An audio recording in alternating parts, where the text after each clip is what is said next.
This theorem is called the side splitter theorem. Kind of a funny name, but it has a lot of math going on in it. We're going to talk about what the side splitter theorem actually says, a proof of the side splitter theorem if you would like it. You can fast forward if you don't. This really big common mistake that I see all the time on this topic, we're going to cover that, and then I'll run through an example. And then don't forget to summarize at the end. If a line is parallel to a side of a triangle and intersects the other two sides, it divides those sides proportionally. So, that means the fact that this line is parallel to this line means that this segment here, when we compare it to this segment at the bottom, it has the same proportions as this segment compared to this segment at the bottom. We've done work like this before, but we've only ever compared this side of the triangle to the whole side. This side to the whole side. So now we're saying that it's okay to compare part to part, part to part. This is the part where you should fast forward if you don't want to hear the proof.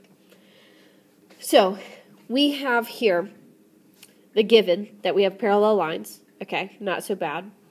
Then we are talking about how the corresponding angles are congruent. Okay, so that's just a setup to make sure we are aware that we have two similar triangles. ABC, the big triangle, and ADE, the little triangle.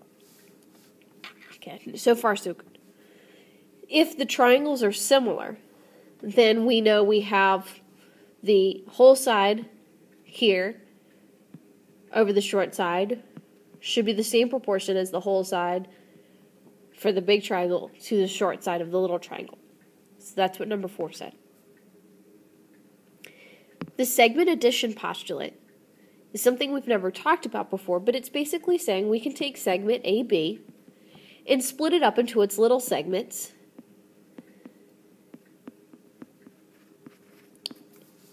And this is going to help us later on when we do a little bit of substitution. Same thing works on the other side. AC is equal to AE plus EC. Okay, so that's not too bad. When we do the substitution, we're going back into step 4.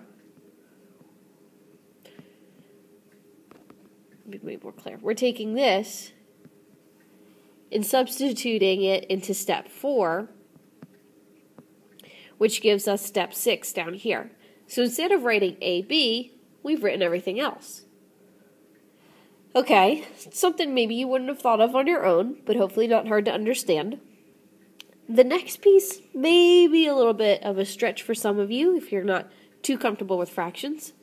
But we could take these two numerators and split them up into their own fractions. Make it AD over AD and DB over AD.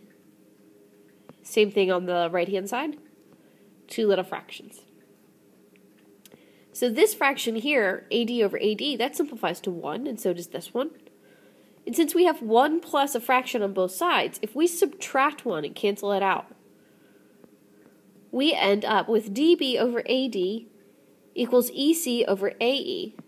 So in words, I would describe that as the bottom left over the top left is proportional to the bottom right over the top right. So now we're talking about pieces of sides instead of the entire sides themselves.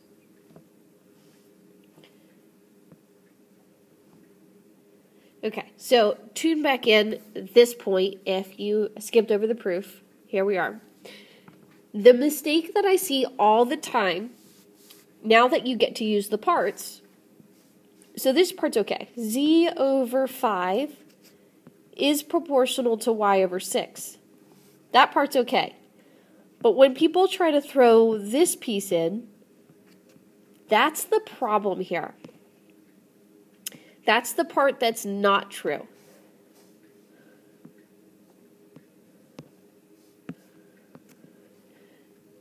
Because Z and 5 are both parts of a triangle, part, part. Y and 6 are both parts of a triangle, part, part. x is the whole bottom of the top triangle, and 8 is the whole bottom of the big triangle. But 5 isn't the whole side of the big triangle. It's only a part of it. And C is only a part of the big triangle. So what we did here was we did a little segment here, little segment here, whole side to whole side here. It just doesn't work out. It's not comparing the same thing each time. So here's an example. I'm only going to do this one because we have two variables to solve.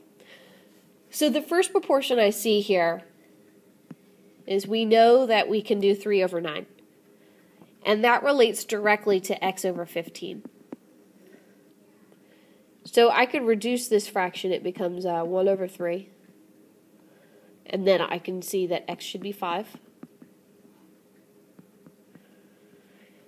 So then let's solve for y.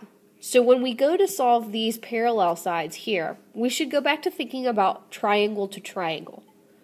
So for example, now we have 5. 5 over, now this whole side is 20,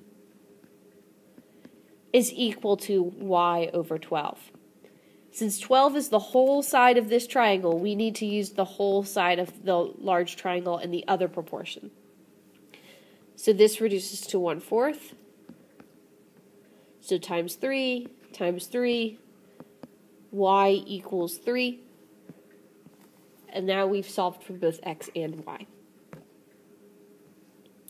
I'm going to skip this one. Don't forget to write your summary. You should mention briefly what the side splitter theorem says, and then you might want to talk about how this is different from what we've learned before.